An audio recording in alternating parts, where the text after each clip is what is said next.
ಹೇಳು ಕೃಷ್ಣ, ಒಂದ್ಸತಿ ಒಬ್ರನ್ನ ಗಂಡ ಅಂತ ಸ್ವೀಕರಿಸಿ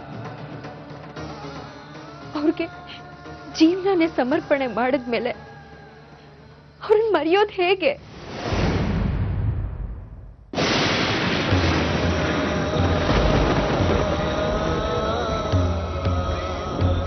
ನಿನ್ ಮೇಲಿನ ಪ್ರೀತಿ ಭಕ್ತಿಯಿಂದನೇ ರಾಧೆಗೆ ನಿನ್ ಹೆಂಡತಿ ಅನ್ನೋ ಸ್ಥಾನ ಸಿಕ್ಕಿತ್ತು.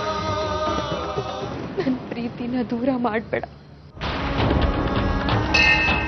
ನನಗೂ ನಿನ್ ರಾಧೆ ಹಾಗೆ ಜೀವನ ಮಾಡೋ ಅವಕಾಶ ಕೊಡು ಕೃಷ್ಣ. ನೀನ್ ಹೇಳ್ತಾ ಇರೋ ಮಾತು ಸತ್ಯ ರಾಧಿಕಾ.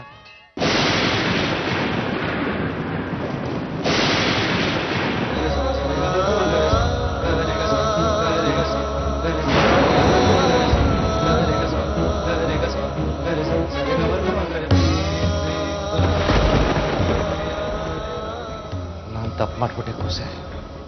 ನಿನ್ನ ಪ್ರೀತಿ ಭಕ್ತಿ ಭಾವ ಇದ್ಯಾವುದು ನನಗೆ ಅರ್ಥ ಆಗಲೇ ಇಲ್ಲ ಮಗಳೇ. ಇನ್ನು ಮುಂದೆ ಯಾವತ್ತೂ ಹೀಗಾಗೋದಿಲ್ಲ. ನಿನ್ನ ಭಕ್ತಿಗೆ ನಿನ್ನ ಪ್ರೇಮಕ್ಕೆ ಇಲ್ಲ ಮಗಳೇ, ನಾನು ಯಾವತ್ತೂ ಅಡ್ಡ ಬರೋದಿಲ್ಲ.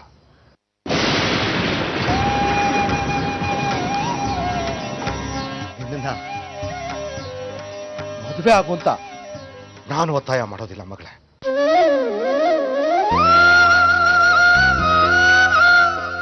ಇನ್ನೂ ಸ್ವಲ್ಪ ಬೇಗ ಹೊರಡ್ಬೇಕಾಗಿತ್ತು.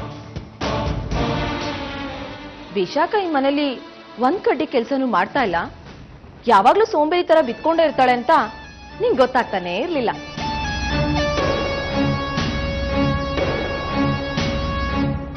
ಅದ್ಗೆ ನೀವೇ ಹೇಳಿದ್ರಲ್ಲ, ನಿಮ್ಗೆ ಈ ಮನೇಲಿ ಯಾರು ಗೌರವನೇ ಕೊಡಲ್ಲ ಅಂತ. ಅಕ್ಕ ಮಾಡ್ಬೇಕಾಗಿರೋ ಕೆಲ್ಸನ ತಂಗಿ ಮಾಡಿದ್ರೆ ಅಕ್ಕಂಗೆ ಅವಮಾನ ಅಲ್ವಾ? ಹಿರಿಯಕ್ಕನ ಚಾಳಿ ಮನೆ ಮಂದಿಗೆಲ್ಲ ಅಲ್ವಾ?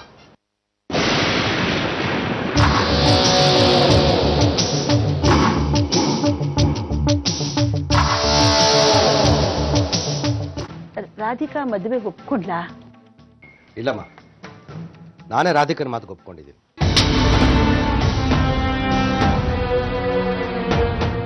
ಅವಳು ಶ್ರದ್ಧೆಗೆ ಭಕ್ತಿಗೆ ಭಂಗ ತರಬಾರ್ದು ಅಂತ ನಿರ್ಧಾರ ಮಾಡಿದ್ದೀನಿ.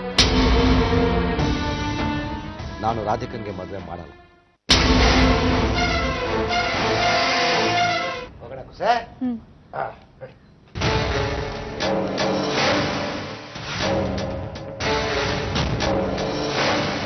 ನೋಡ್ತಾ ಇರು ದೇವಕಿ, ವಿಶಾಖನ ಮನೇಲಿ ಅವಳಿಗಾದ ಗತಿನೇ ನಮ್ಮ ಮನೇಲೂ ಆಗ್ಬೇಕು. ಅವಳು ಸಾಯೋ ತನಕ ನಮ್ಮ ಮನೆ ಮೆಟ್ಲು ಹತ್ತಬಾರ್ದು.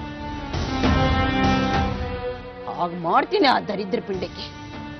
ಅವಳು ಮನೆಯಿಂದ ಹೊರಗೆ ಹಾಕೋವರೆಗೂ ನನಗೆ ನೆಮ್ಮದಿ ಇಲ್ಲ. ನಾನಿದ್ರೂ ಸತ್ತಾಗಿ.